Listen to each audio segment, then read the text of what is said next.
안녕하세요. 참 그러지 않아도 이 강단에 공포감을 많이 느끼는 행기인데 마이크까지 도와주시지 않고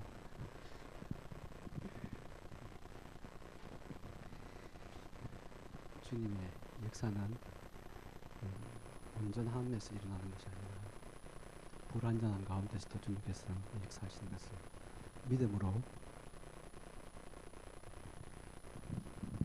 마이크가 잘 안 되는데 됩니까? 날씨가 많이 추워졌죠. 오늘 아침 보니까 영하 8도라고 이야기를 합니다. 갑자기 많이 추워진 것 같습니다. 말씀을 좀 볼게요. 누가복음 15장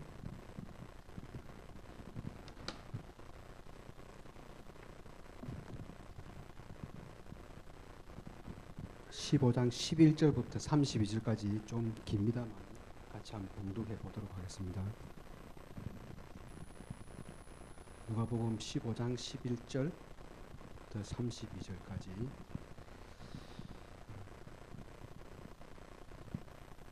제가 조금 말이 언어를 한 데다가 알게 모르게 경상도 사투리를 아주 많이 씁니다. 저는 서울 사람이 다 됐다고 생각하는데 여전히 많은 말 가운데 많은 웃음을 자아내는 걸 보니까 아직까지 저는 벗어나지 못한 것 같고요. 그래서 혹시 이 말투가 좀 어눌하고 사투리를 하더라도 이해를 바랍니다. 누가복음 15장 11절부터 32절까지 같이 큰 소리로 봉독해 보겠습니다. 시작. 또 이르되 어떤 사람에게 두 아들이 있는데 그 둘째가 아버지에게 말하되 아버지여 재산 중에서 내게 돌아올 분깃을 내게 주소서 하는지라. 아버지가 그 살림을 각각 나눠 주었더니 겨우 며칠이 안 되어 둘째 아들이 재물을 다 모아 가지고 먼 나라에 가 거기서 허랑방탕하여 그 재산을 낭비하더니 다 없앤 후 그 나라에 크게 흉년이 들어 그가 비로소 궁핍한지라. 가서 그 나라 백성 중 한 사람에게 붙여 사니 그가 그를 들로 보내어 돼지를 치게 하였는데 그가 돼지 먹는 지엄 열매로 배를 채우고자 하되 주는 자가 없는지라. 이에 스스로 돌이켜 이르되 내 아버지에게는 양식이 풍족한 품꾼이 얼마나 많은가. 나는 여기서 줄여 죽는구나. 내가 일어나 아버지께 가서 이르기를 아버지 내가 하늘과 아버지께 죄를 지었사오니 지금부터는 아버지의 아들이라 일컬음을 감당하지 못하겠나이다. 나를 품꾼의 하나로 보소서 하리라 하고 이에 일어나서 아버지께로 돌아가니라. 아직도 거리가 먼데 아버지가 그를 보고 측은히 여겨 달려가 목을 안고 입을 맞추니 아들이 이르되 아버지 내가 하늘과 아버지께 죄를 지었사오니 지금부터는 아버지의 아들이라 일컬음을 감당치 못하겠나이다 하나 아버지는 종들에게 이르되 제일 좋은 옷을 내어다가 입히고 손에 가락지를 끼우고 발에 신을 신기라. 그리고 살찐 송아지를 끌어다가 잡으라. 우리가 먹고 즐기자. 이 내 아들은 죽었다가 다시 살아났으며 내가 잃었다가 다시 얻었노라 하니 그들이 즐거워하더라. 맏아들은 밭에 있다가 들어와 집에 가까이 왔을 때에 풍악과 춤추는 소리를 듣고 한 종을 불러 이 무슨 일인가 물은데 대답하되 당신의 동생이 돌아왔으며 당신의 아버지가 건강한 그를 다시 맞아들이게 되므로 인하여 살찐 송아지를 잡았나이다 하니 그가 노하여 들어가고자 하지 아니하거늘 아버지가 나와서 권한대 아버지께 대답하여 이르되 내가 여러 해 아버지를 섬겨 명을 어김이 없거늘 내게는 염소 새끼라도 주어 나와 내 벗으로 즐기게 하신 일이 없더니 아버지의 살림을 장녀들과 함께 삼켜버린 이 아들이 돌아오매 이를 위하여 살찐 송아지를 잡으셨나이다. 아버지가 이르되 예 너는 항상 나와 함께 있으니 내 것이 다 네 것이로되 이 내 동생은 죽었다가 살아났으며 내가 잃었다가 얻었기로 우리가 즐거워하고 기뻐하는 것이 마땅하다 하니라. 아멘. 오늘은 이 누가복음 15장 이 말씀을 좀 같이 나누고자 합니다. 오늘 이 말씀 사실 제 자신에게 하나님께서 들려주시는 음성으로 저는 받았습니다. 방금 읽었던 부분을 개략적으로 설명을 드리자면 이 한 아버지에게는 두 아들이 있었는데 그중 둘째가 아버지 재산을 상속받아서 아버지를 떠나 이방인에게로 가서 그랑방탕하게 다 소진하여 버리고 아버지께 회개하여 돌아왔을 때 아버지께서 그 아들을 받아주신다. 그러니 우리도 회개하여 하나님 아버지께로 돌아가면 하나님이 받아주신다라는 이 본문의 내용입니다. 맞습니까? 간혹 많은 사람들이 이 비유의 주인공을 돌아온 탕자라고 이야기하면서 탕자에게 초점을 맞춥니다. 제가 볼 때는 이 비유의 주인공은 탕자가 사실 아닙니다. 사실 이러한 해석 또한 인본주의적 요소가 많이 들어가 있는 해석입니다. 나 중심으로 생각하고 내가 떠나고 내가 회개하여 돌아오는 철저히 자기 중심적인 생각을 많이 가지고 계신데요. 자세히 한번 살펴보기를 원합니다. 결론적으로 말씀드리자면 저는 이 비유의 주인공은 아버지라고 생각합니다. 이 아버지는 두 아들을 어떠한 인내와 사랑으로 기다리고 받아주시는가에 초점을 맞추며 역시 우리는 모든 말씀을 읽을 때 예수 그리스도의 십자가를 찾아낼 수 있어야 되는 것입니다. 많은 신학자들이 이 비유에서 회개를 중심으로 해석을 하는데 성도님들은 어떤 개념을 가지고 계신지요?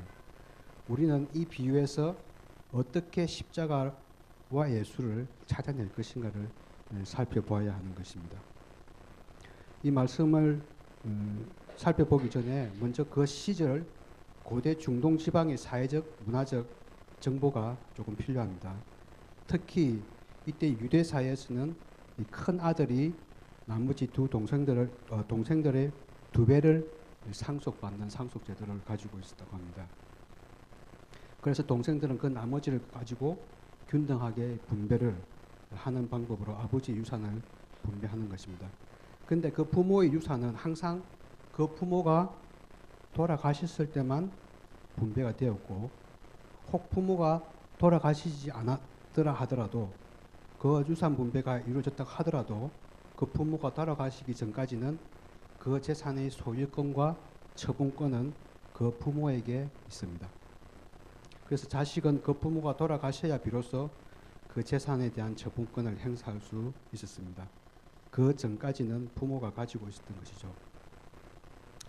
뿐만 아니라 부모와 자식 간에 지켜야 될 최소한의 예의나 규범이 지금보다 훨씬 엄격한 유대사회입니다. 그래서 유대의 율법은 패역한 자식에 대한 부모와 사회의 규정을 신명기 21장에서 말씀을 해주고 있습니다. 한번 찾아보겠습니다. 신명기 21장 18절.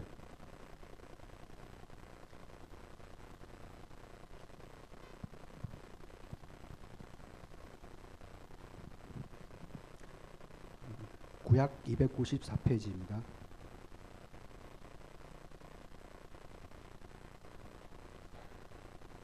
제가 읽겠습니다.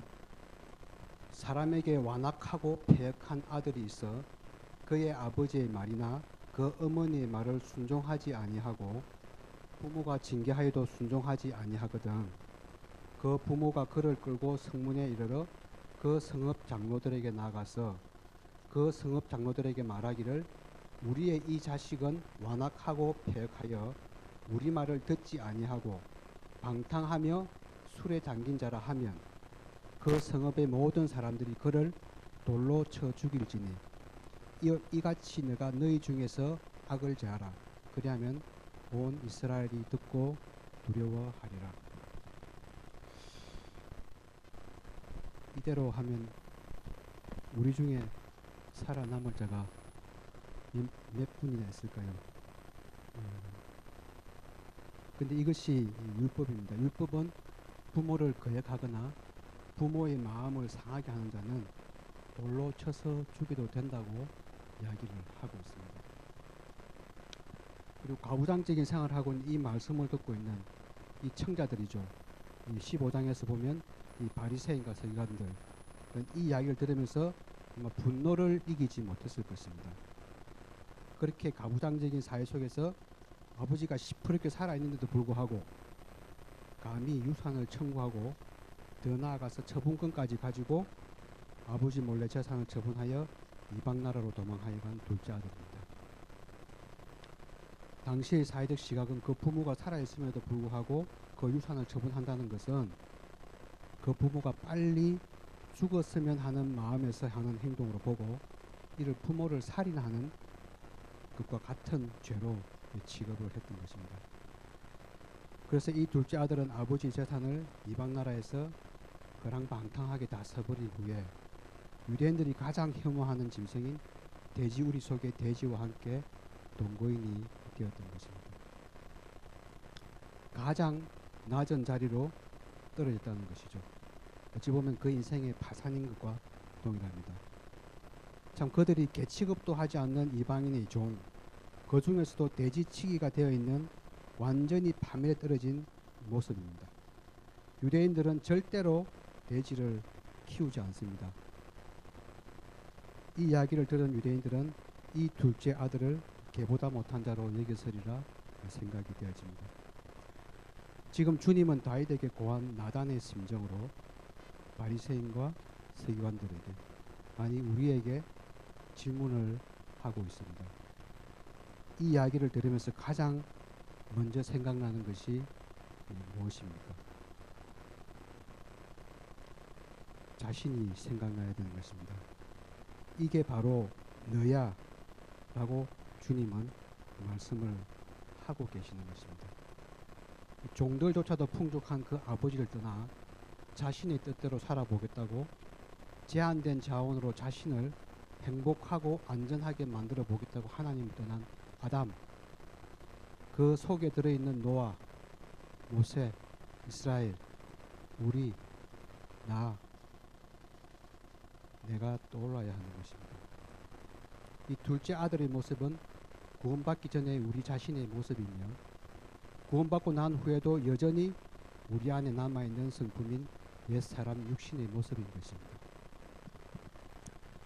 돌에 맞아 죽어도 할 말 없는 이전의 우리 모습과 현재의 우리 모습인 것입니다. 우리는 구원을 얻었다고 하면서도 하늘에서 풍성하게 완전하게 주어진 그 하나님의 아버지의 풍요를 진득하니 기다리지 못하고 이 세상에서 그 하늘의 풍요를 미리 당겨 사용할 수 있는 처분권을 달라고 혹시 떼쓰고 있지는 않습니까? 하나님이 분명히 기업으로 유업으로 하늘의 풍요를 약속하셨는데 지금 이 세상에서 미리 당겨서 쓰게 해달라고 조르고 있지는 않나요? 이 둘째 아들과 우리가 무엇이 다를까요? 그러니까 지금 우리가 하나님 아버지를 어쩌면 죽이고 있는 상황인지도 모르겠습니다. 조금 더 극단적으로 말하면 천국에 하나님이 필요할까요? 천국, 지옥 정말 내 것입니까? 대부분의 그리스도인, 하나님을 믿는 기독교인들 천국, 지옥이라는 단어가 그냥 개념으로 동동동 떠다니는 것 같아요.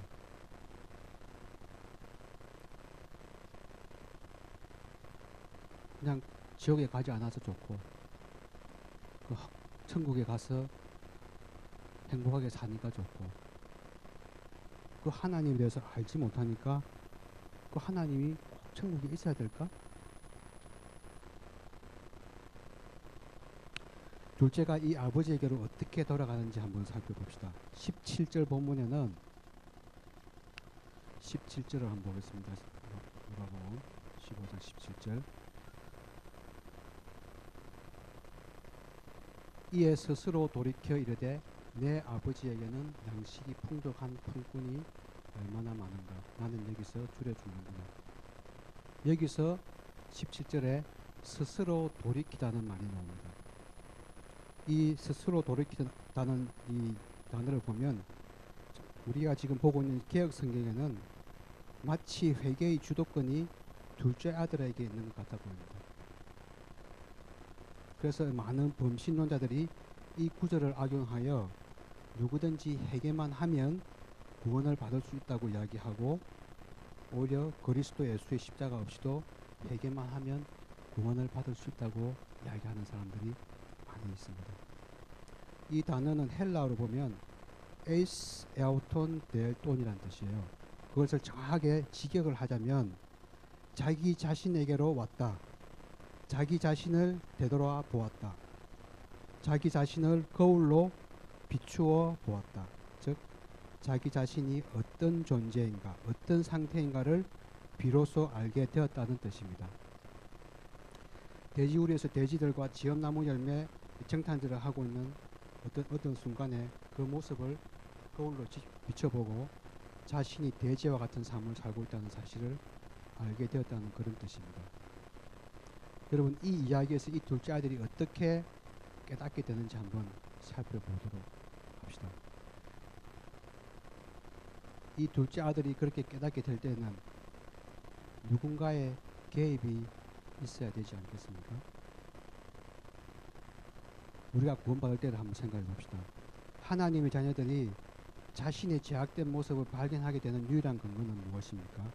요한복음 16장 8절을 한번 좀 찾아보도록 하겠습니다.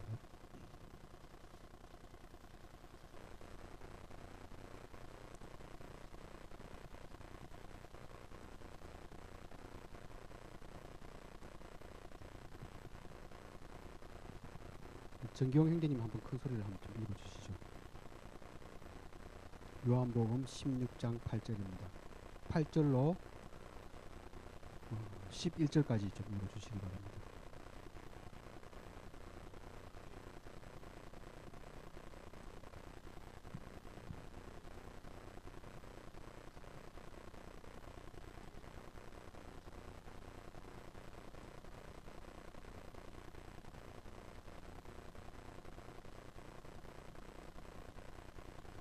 네, 감사합니다.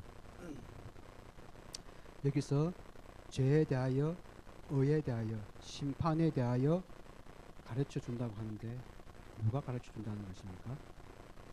보혜사 성령님이 오셔서 죄와 의와 심판에 대하여 가르친다고 성경은 기록하고 있습니다. 그리고 이것을 알게 하여 주신다고 분명히 성경에 기록되어 있습니다. 그러니까 이 둘째 아들이 자신이 처한 상황을 알기 위해서는 아버지의 마음이 그 아들에게 간 것입니다. 우리가 구원받을 때를 생각해 보십시다. 내가 죄인인 것을 어떻게 알게 되었습니까? 성령의 도우심이 아닙니까? 이 오늘 본문 누가복음 15장 전체의 결론, 오늘 본문은 누가복음 15장 전체의 결론 부분입니다. 누가복음 15장은 하나의 주제로 한 가지 이야기를 하고 있습니다. 누가복음의 핵심과도 같은 15장입니다. 누가복음 전체에서 가장 가운데 배치하여 기술하고 있는 15장에서 예수 그리스도의 복음이 빠져 있으면 이것은 좀 이상하지 않겠습니까? 그래서 먼저 15장이 어떻게 시작되는지 한번 살펴봅시다. 누가복음 15장 1절 3절입니다. 1절에서부터 3절을 보시면 모든 세리와 죄인들이 말씀을 들으러 가까이 나오니 바리새인과 서기관들이 수군거려 이르되 이 사람이 죄인을 영접하고 음식을 같이 먹는다 하더라. 예수께서 그들에게 이 비유로 이르시되 이 3절에서 이 비유라고 사용되는 이 동사는 단수입니다. 그래서 이 15장에 나와 있는 이 비유 세 가지는 하나의 비유인 것입니다. 각각의 비유가 아니고 다 하나의 비유입니다.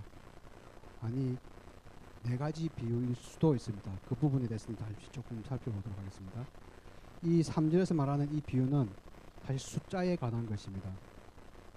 양 100마리 중 잃어버린 한 마리 양, 그리고 드라크마 10개 중 잃어버린 한 드라크마, 아들 둘 중 잃어버린 한 아들. 여기서 드라크마는 화폐의 단위입니다. 2001년까지 그리스에서 화폐로 사용하다가 그리스가 유로에 가입되면서 2002년부터 유로화로 바뀌었는데요. 이 드라크마라는 금액은 많은 금액은 아닙니다. 당시 유대 사회에서 신랑이 신부에게 혼수품으로 주어졌던 예물 중에 하나입니다. 이것을 받은 신부는 실에 끼어서 목에 걸고 있든지 아니면 이불 밑에 소중히 간직해야 하는 것입니다. 그래서 신랑이 왔을 때 신부인 증거로 그것을 내어 놓아야 했습니다. 만약 그 중에 하나라도 잃어버린다면 혼수품 자체의 의미가 없어지죠. 그래서 그 신부는 소박을 맞든지 아니면 신랑의 사랑을 잃어버릴 수도 있습니다. 그러니 이 여인은 죽을 힘을 다해서 그 한 드라크마를 찾는 것입니다. 여기서 예수님은 유대인들에게 점층적 기법으로 말씀을 하고 계십니다. 지금 양 100마리 중에 한 마리, 10 드라크마 중에 한 드라크마를 잃었다가 찾아도 이렇게 기쁜데 두 아들 중에 하나를 잃었다가 찾았을 때 그 아버지의 기쁨이 얼마나 크겠는가 하는 것을 점층적으로 설명하고 계시는 겁니다. 짐승, 돈, 사람 112 점층적 기법으로 숫자들을 동원하여 인간의 구원을 향한 하나님 아버지의 깊은 관심과 애정을 설명하고 있는 것입니다. 세 개이지만 하나인 이 비유에서 7절, 10절에서 회개와 연결을 시키십니다. 100마리 양 중에 한 마리 양을 찾고 10 드라크마 중에 한 드라크마를 찾았습니다. 이것은 주인이 찾은 것이지 그 양이 그 드라크마가 나를 찾아주세요 라고 하지는 않았지 않겠습니까? 그런데 주님은 주인이 찾아서 데려왔는데 또 목자가 여인이 열심히 찾았는데 예수님은 이것을 회개라고 말씀을 하고 있습니다. 이 회개의 선택권이 찾는 이에게 있는 것입니다. 회개란 무엇일까요? 내가 생활 가운데 지은 죄 몇 개 내려놓고 눈물, 콧물 흘리면서 하는 것이 과연 회개일까요? 하나님, 제가 이런 일 잘못했습니다. 저런 일 잘못했습니다. 라고 하는 것이 회개입니까? 그것은 반성입니다. 이 회개의 주도권은 찾는 이에게 있는 것입니다. 주님은 유대인들에게, 아니 우리에게 그렇게 말씀을 하고 싶은 겁니다. 그래서 잃어버린 양의 비유, 잃어버린 드라크마의 비유, 앞의 두 비유에서 회개란 어떤 것인지를 알았으니까 이 탕자의 비유 또한 아버지의 마음이 그에게로 가서 그를 찾고자 하는 아버지의 마음이 그를 돌렸구나 하는 것을 우리에게 알려주고자 하는 것입니다. 그래서 하나의 비유인 것입니다. 찾아짐의 사건이 일어난 것입니다. 그래서 우리는 성경을 문맥을 잘 고려해서 읽는 훈련을 해야 합니다. 이런 측면에서 보면 나는, 과연 우리는 진정으로 회개한 것일까요? 우리가 살고 있는, 또 내가 살고 있는 이 세상이 돼지우리가 맞습니까?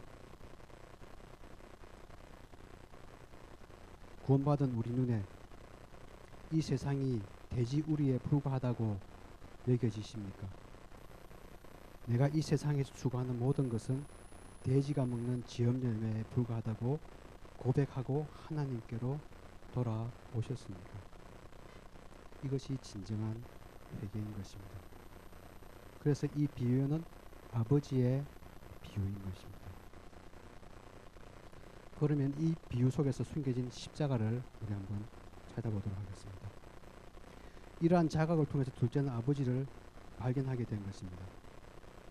욥기서에 보면 욥이 귀로만 듣던 하나님을 눈으로 봅니다라는 고백과 이 야곱이 외삼촌 집으로 쫓겨날 때 베델에서 하나님을 만나게 되는 장면을 우리가 한번 기억해 보십시다. 그렇게 우리는 이 세상에서 완전히 틀려야 되는 것입니다. 잃어버려져야 되는 것입니다. 비워져야 되는 것입니다. 그래야 하나님 아버지가 보입니다. 그래서 성도의 삶 가운데서 계속해서 우리의 무력함과 무능함을 폭로당하게 되는 것이 이 성도의 삶이며 그 대지가 나구나 하고 고백하는 것입니다. 그런데 나는 꽤 괜찮은 사람이야. 점점 좋아지고 있어. 점점 발전하게 되는 것이요. 이 길로 가서는 안 되는 것입니다.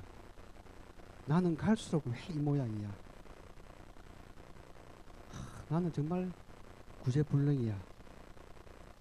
여기로 가는 것이 성도의 올바른 초점이 되는 것입니다. 다른 사람들에게는 어떻게 비칠지 몰라도 정말 자신의 내면을 돌아보고 자신을 바라보면서 또한 성도에게도 동일하게 이런 부분에 대해서 노출되어져야 하는 것입니다. 그것 때문에 저희들이 또한 모이는 것이고 위로를 받는 것이겠죠. 마다 죽어도 혹 하나님 나를 지옥에 보낸다 할지라도 나는 하나님께로 돌아갈 거야 라는 고백이 있어야 하는 것입니다. 이것이 자기 부인이며 회개하는 자의 진심인 것입니다. 고라 자손의 시편 84편 10절 찾지는 않겠습니다. 그 성문의 문지기도 가분하다고 하는 고백. 지난주 우리 말씀 룻기에 보면 2장 12절 13절에 보면 그 보아스 앞에서 룻이 정말 하녀보다도 못한 자신을 고백하고 있는 이 고백이 우리의 입술을 통해서 나오는 고백이 되어야 되는 것입니다. 우리는 우리의 실체와 실존을 알면 알수록 점점 자신이 없어져야 합니다. 하나님의 크심과 위대하심을 알면 알수록 점점 우리 자신에 대하여 자신이 없어야 합니다. 하나님의 힘이, 하나님의 능력이 오롯이 더 드러나야 되는 것이죠. 종국에는 나는 하나님의 문지기에도 가분합니다 라는 고백이 나와야 하는 것이 아닐까요? 유대사회는 우리의 조상들과 같이 어른이 뛴다고 하는 것은 아주 천박한 일이라고 인식되어 있었습니다. 상거가 먼데, 거리가 먼데 아버지는 그 아들을 발견하자마자 냅다 뛰어나오는 것입니다. 왜 뛰어나왔을까요, 아버지가? 돌아온 아들이 반가워서 그냥 뛰어나왔을까요? 그 이야기를 하기 전에 이 이야기를 듣고 있는 이 바리새인들과 서기관들은 이 장면에서 어떤 기대를 하고 있을까요? 당연히 마을 사람들에게 돌로 쳐서 맞아 죽어야 되는 둘째를 상상하고 있었겠죠. 그런데 아들이 가서 그를 안아버리니까 이 유대인들은 이 장면을 보고 매우 분개했을 것입니다. 왜 그런 놈을 아버지가 감싸 안으신 것인가 하고 아버지 재산을 허랑방탕한 곳에 허비하고 돌아왔으니 이는 그 아버지의 동의 없이도 돌로 쳐서 죽여도 할 말 없는 상황입니다. 그런 상황을 잘 아시는 아버지가 그 아들이 자기의 집 대문에까지 올 때까지 기다릴 수가 없었습니다. 그 아들이, 둘째 아들이 동네 어귀에 들어오면 그 모든 동네 사람들이 달려나가서 그에게 돌로 쳐서 그 아들을 죽였을 것입니다. 그러니까 그 아버지가 먼저 뛰어나가신 겁니다. 맨발로. 거리가 먼데도 불구하고 뛰어나가서 그 아들을 덥석 안아버리시는 겁니다. 그 아들을 덮으시는 겁니다. 엄밀히 말하면 아버지는 아들을 기다리다가 발견한 것이 아닙니다. 아들이 나간 그 순간부터 아들의 삶 가운데 한 번도 눈을 띈 적이 없으신 것입니다. 그게 우리 하나님 아버지이십니다. 침상길 동안 또 우리를 놓치지 않으시고 매 순간 우리와 동행하시며 하나님을 떠나서 자기 마음대로 살고 있는 우리 자기 중심의 삶이 어떻게 돼지와 같은 삶에 불과한 것인지를 깨닫게 하시려고 아버지는 아들의 배역함을 허락해 버리신 겁니다. 그래, 한번 나가봐. 나가서 한번 살아봐. 네가 죽어가는 거 한번 죽어해봐.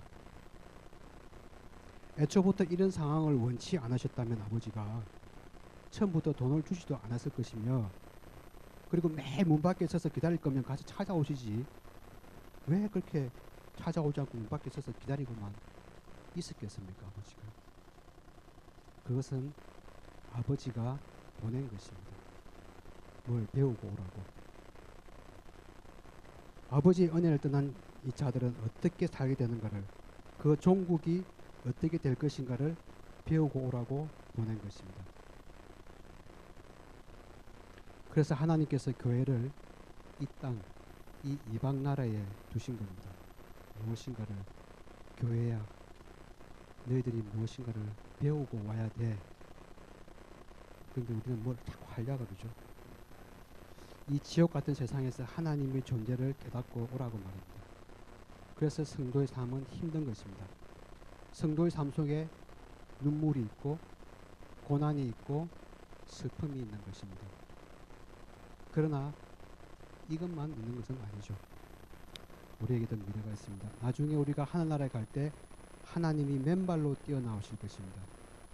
그리고 우리의 눈물을 닦아주실 것입니다. 이것이 우리를 돼지우리와도 같은 이 세상에서 남겨두신 목적입니다. 그래서 우리는 이 돼지우리안과 같은 삶을 사실 살고 있는 것입니다. 우리는 이러한 것을 다 겪고 가야 합니다. 절대로 저절로 알아지지는 않습니다. 겪어내야 하는 것이죠. 하나님이 은혜를 떠난 자는 돼지와 같다는 것을 경험으로 아는 것입니다. 그래서 어떤 신학자는 그렇게 말합니다. 성화는 100% 하나님이, 100% 우리가 하는 것이라고 했습니다. 자신이 겪어내야만 하는 것입니다. 그래서 하나님이 자기 십자가를 지고 나를 따르라고 하신 것이죠. 우리가 노력해가지고 도덕적으로, 윤리적으로 깨끗한 열매를 맺으라고 하는 것은 성경이 말하는 바가 아닙니다. 야고보가 말한 행함이 없는 믿음, 그 행함이 바로 이 행함입니다. 하나님의 행함이 우리의 자기 부인으로 나타나야 하는 것이죠. 그것이 행함이 있는 믿음이라는 것입니다. 그것이 없는 믿음은 죽은 믿음이라고 하는 것입니다. 도덕적으로, 윤리적으로 착한 일 안 하는 것이 가짜라는 것이 아닙니다. 성경은 그렇게 이야기하고 있지 않습니다. 자신이 처한 상황에서 자신에게 닥쳐오는 여러 가지 현상들, 그것은 곧 주님이 허락하신 것입니다. 피하려고 하지 마십시다. 그것으로 하나님이 열매를 거두려고 하시는 것입니다. 주님이 이러한 것들로 우리를 통해서 열매를 맺기를 원하시는데 우리가 피하려고 하니까 그 열매를 보지 못하는 것이 되겠죠. 이 아버지 눈에는 이 둘째는 죽었다가 살아난다라고 전하십니다. 언제 이 둘째가 죽었습니까? 죽은 걸로 인정하시는 것입니다.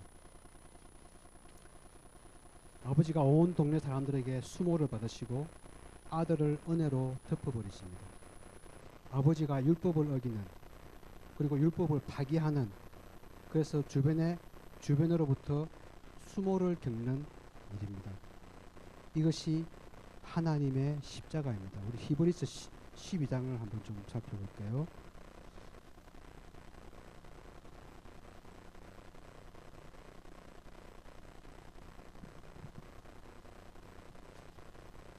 히브리서 12장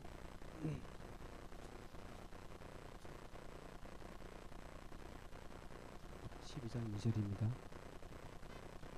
믿음의 주요 또 온전하게 하시는 이인 예수를 바라보자. 그는 그 앞에 있는 기쁨을 위하여 십자가를 참으사 부끄러움을 개의치 아니하시더니 하나님 보좌 우편에 앉으셨느니라.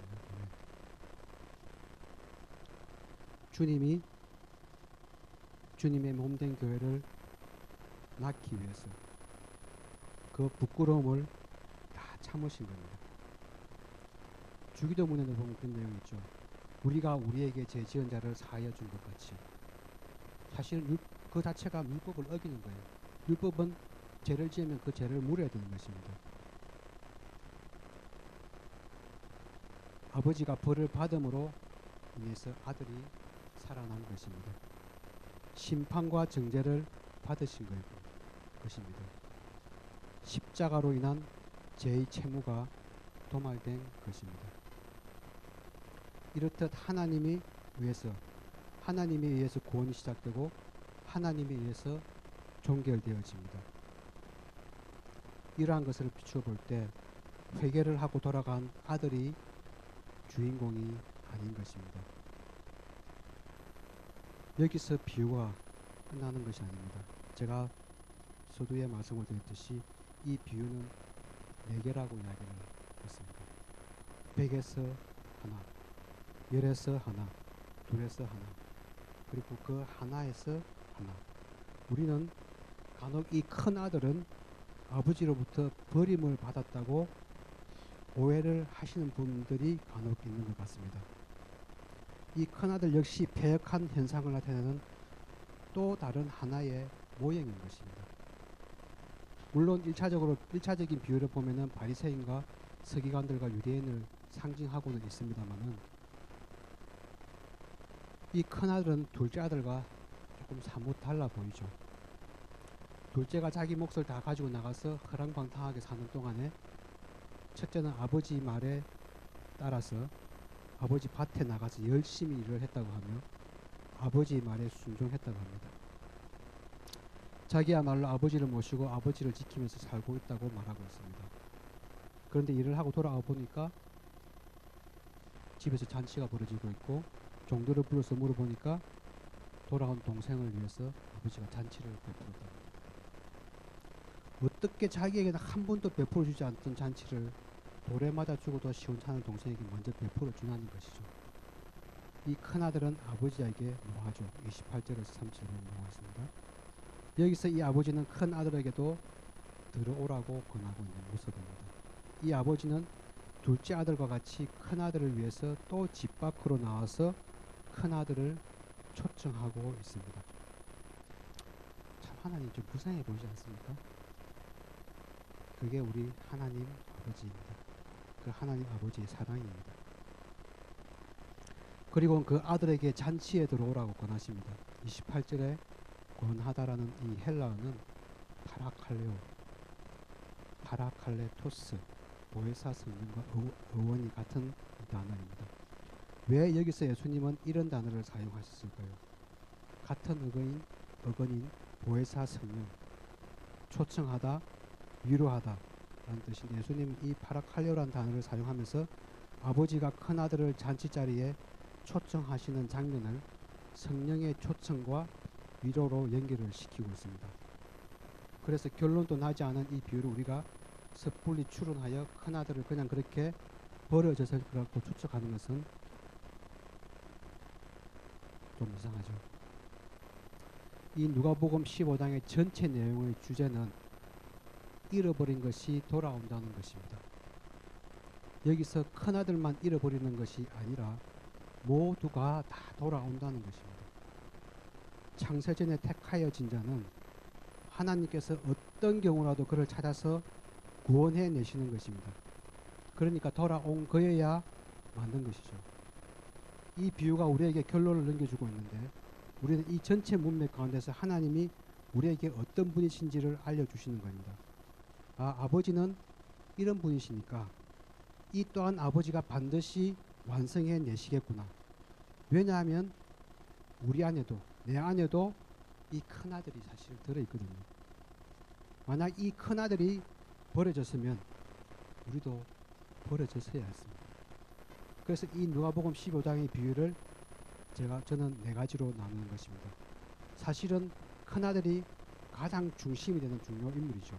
왜냐하면 그가 제일 악한 종류의 인간이거든요. 위장된 성실을 내어놓는 자기 의에 빠진 경건병에 빠진 가짜. 그게 우리 안에도 있지 않나요? 여러분, 인간이 하나님의 은혜를 떠나서 자기에게 내재된 제한된 자원으로 이 세상에서 힘을 쌓아서 스스로가 만들어 놓은 세상적인 유토피아에 도달하려 할 때 나타나는 현상이 어떤 모양인가요? 첫 번째가 둘째 아들처럼 완전한 파산에 떨어지는 것입니다. 인간들은 늘 부족함에 시달리고 늘 공허하고 심심하고 간절부절하게 되었습니다. 이것이 돼지 우리 속의 돼지의 모습인 것입니다. 둘째로 아버지의 말을 들어주는 척 위장된 성실을 나타내는 큰 아들과 같은 자들이죠. 이들은 이 세상에서 자기 가치를 향상시키는데 절대자의 도움을 필요로 한 것입니다. 내가 종교 생활을 열심히 해서 다른 사람들에게 존경받는 모습으로 나타나야지 하는 이것이 위장된 성실인 것입니다. 이것이 큰 아들의 본 모습인 것이죠. 그래서 이들은 자기가 원하는 것을 얻기 위해서는 성실이라는 행위들을 내어놓습니다. 간혹 개혁을 외치는 혹자들은 자기들처럼 깨끗하게 살지 못하는 자들을 취급하듯이 하는 것을 봅니다. 니들은 왜 우리처럼 못 살아? 하면서 막 때리죠. 그게 큰 아들입니다. 너희들 삶이 왜 그래? 구원받은 건 맞아? 너희 교회는 왜 그래? 나는 큰 아들이야. 너는 왜 둘째 아들처럼 그렇게 살고 있어? 사실은 그놈이 더 나쁜 놈입니다. 그토록 성실하게 하나님의 아버지의 명을 쫓아서 열심히 살던 큰아들이 아버지의 기쁨을 자신의 기쁨으로 삼지 못합니다. 아버지는 기뻐 죽겠는데 그래서 잔치를 벌이고 온 동네 사람들을 초청해서 이 기쁨을 나누려고 하고 있는데 그런데 큰아들은 화가 났습니다. 이것이 아버지의 마음을 헤아리는 자의 삶이 내어놓는 결과일까요? 그렇게 무엇인가 보상을 바라고 성실하기라는 사람을 성경은 종이라고 말합니다. 29절에 성기라는 말이 나오는데 그 단어가 헬라어로 듈류어라고 합니다. 그것 또한 동일하게 둠노스라고 하는 슬레이브, 종이라고 하는 단어와 어원이 같습니다. 큰 아들은 스스로 그렇게 이야기하고 있습니다. 나는 종처럼 아버지를 섬겼습니다. 왜 나에게는 보상을 해주지 않습니까? 이 큰아들은 아버지 곁에서 열심히 아버지 말을 듣고 순종하고 있는 것처럼 보이지만 그곳에는 아들로서의 책임과 의무와 감사에서 나오는 성실이 아닌 자기가 원하는 것을 얻어내기 위한 종으로서의 유당적인 성실이 들어있는 것입니다. 여기서 보면 큰아들은 돌아온 둘째를 향해서 당신의 아들이야 이렇게 표현하고 있습니다. 형제로 취급도 하지 않습니다. 왜 그렇게 화가 났을까 이유가? 그 큰아들의 내면을 돌아다보면 나도 그렇게 하고 싶었는데 나는 참고 있었는데 역으로 보면 첫째는 둘째가 부러웠던 겁니다. 자기도 그런 마음이 있었는데 참고 있었고 못하고 있었는데 둘째는 가서 행동을 했던 것이죠. 이 상황을 보면 둘째는 오히려 더 성숙한 자입니다. 다 경험하고 와서 아버지, 나는 아버지 집에 문지기도 감당치 못하겠습니다라고 고백합니다. 진정한 자녀는 아버지가 기쁘면 그게 내 기쁨이 되어야 하는 것입니다. 둘째가 나가서 무엇을 하고 왔든 그거 자기하고 무슨 상관이 있습니까? 나와 똑같은 존재인데, 나도 똑같은 존재인데. 여러분, 이 큰 아들은 마을 사람들 앞에서 또 아버지를 한 번 더 모욕을 합니다. 아버지가 마을 사람들을 다 초청해 놓고 잔치를 벌여 놓았는데 문 밖에 서서 안 들어가 버린 것입니다. 이때 아버지의 마음을 생각해 보면 얼마나 무안하고 창피하고 몸둘 바를 몰라 하지 않겠습니까? 이 큰아들도 엄밀히 말하면 돌에 맞아 죽어야 하는 것입니다. 똑같은 죄인인 것입니다. 우리는 하나님의 자녀들입니다. 아들들입니다. 근데 잃어버렸다가 찾은 아들들입니다. 여기서 잃어버렸다고 하는 것은 하나님이 전에 소유한 적이 있다는 말이겠죠. 내가 소유하지 않았으면 잃어버렸다는 표현을 할 수가 없지 않습니까? 그러니까 여기 있는 구원받은 그리스도인들은 창세전에 하나님께 소유되었던 자들입니다. 그래서 우리 눈에 보는 이 역사 속에서 하나님이 뭔가를 배우고 오라고 던져진 거죠. 던져졌다가 다시 하나님으로부터 찾음을 받은 것입니다.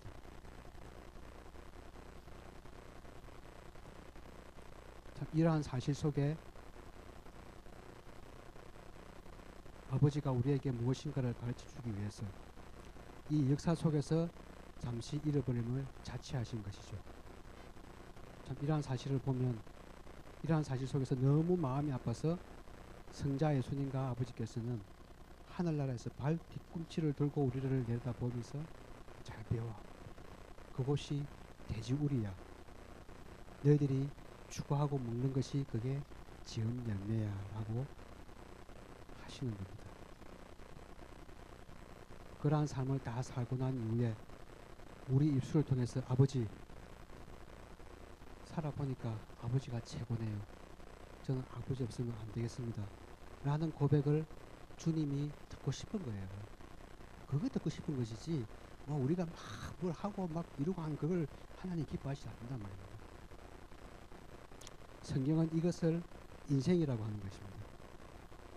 그런데 우리는 여기서 무엇을 추구하고 있습니까? 또 무엇을 목표로 삼고 살아가십니까?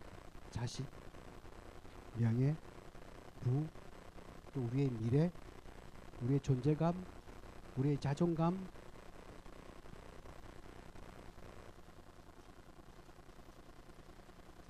그런데 예수를 믿는다고 하면서도 우리의 티끌됨이나 종됨을 자각하기 전에 우리의 업적을 쌓아서 아버지 앞에 가져가려는 왜곡된 성취를 내어놓는 것 아닙니까?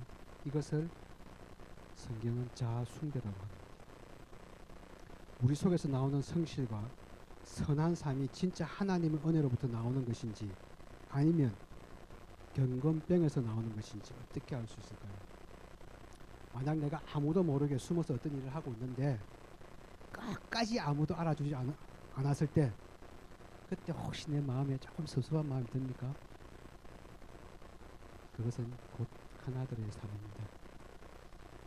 감사해서가 아니라 누군가에게 나의 가치를 드러내기 위한 것이라면 그것은 위장된 악을 내어놓는 것입니다. 그것을 성경은 자기의라고 하죠. 그러나 아버지의 기쁨이 내 기쁨이 되기 때문에 누가 알아주지 않아도 손과 발이 불어 터지도록 그냥 나는 감사함으로 하겠습니다 하는 이것이 참 성도가 맺어야 될 참 열매인 것입니다. 그러면 죽도록 숨어서 하시기 바랍니다. 그것 자체가 우리에게 복입니다. 자, 100에서 하나, 10에서 하나, 2에서 하나, 하나에서 하나, 이 모두를 건져내시는 창세전에 정해진 당신의 백성이라면 무슨 일이 있어도 구원해내시는 하나님의 약속이 이 비유 안에 들어가 있는 것입니다. 그래서 우리에게 소망이고 복음인 것입니다. 얼마나 기쁩니까? 이 큰아들이 쫓겨났으면 어떡할 뻔했습니까? 우리가 다 이 큰아들인데 이렇게 아버지께서 우리를 초청하고 계십니다. 그런데 이 이런 양의 비유에서 주님이 이상한 말씀을 하세요. 동네 사람들을 모아놓고 잔치를 벌인답니다. 당시 유대인들 잔치에는 항상 이 양고기가 필요했습니다. 한 마리를 찾아서 기뻐하여 잔치를 하는데 잔치하려면 10마리 정도의 양이 필요하거든요. 그럼 한 마리 외에 또 10마리 그 양을 잡아야 되잖아요. 이상하지 않습니까? 7절에 회개할 것이 없는 양 99마리, 이 양들은 무엇일까요? 먼저 돌아온 양입니까? 그러면 나중에 돌아온 양 때문에 먼저 온 양을 잡는다는 것입니까? 아니면 돌아왔다 나갔다 해야 된다는 것일까요? 그리고 나중에 돌아온 양 때문에 더 기뻐하신다면 우리는 계속해서 들랑달랑 하면은 하나님께 더 기뻐하는 자가 되지 않을까요? 여기에서 회개할 것이 없는 양 99마리는 나는 잘났어요. 나는 회개할 것 없어요. 나는 죄가 없어요. 하는 자들입니다. 이는 바리새인들과 서기관들, 유대인들, 그리고 구원받지 못한 우리를 상징하는 것입니다. 요한일서 1장 8절 10절 찾아보면 제가 읽겠습니다. 만일 우리가 죄 없다 하면 스스로 속이고 또 진리가 우리 속에 있지 아니할 것이요 만일 우리가 범죄하지 아니하였다 하면 하나님을 거짓말하는 자로 만드는 것이니 또한 그의 말씀이 우리 속에 있지 아니하니라. 조금 해자적인 표현을 하자면 이 양들은 회식용 양인 것입니다. 그러한 것들은 하나님이 전혀 기뻐하지 않으신다는 말입니다. 내가 돼지인 줄 알고 내가 죄인인 줄 알고 내가 죄인인 걸 자각하고 아버지의 바지가랑이라도 붙잡고 살려달라고 하는 그 양이 돌아오는 것만 하나님이 기뻐하십니다. 그래서 가장 악한 큰아들까지도 하나님 아버지의 긍휼을 입을 수 있었던 것은 하나님의 진짜 큰아들 예수 그리스도시죠. 동생들을 찾아서 이 땅에 내려오셔서 그들의 삶의 실체를 체험하시고 돌에 맞아 죽어야 할 그들의 죽음을 십자가에서 대신 죽어서 그들을 아버지께로 돌려보내시는 하늘의 장자 역할을 잘 해내셨기 때문입니다. 정말 감사하지 않습니까? 그것을 맺도록 하겠습니다.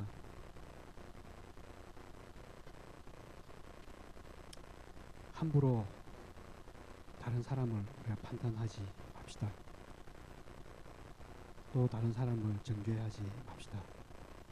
오히려 하나님을 배웁시다. 하나님을 더 알아야 합니다. 그러기 위해서는 말씀으로 돌아가야 됩니다.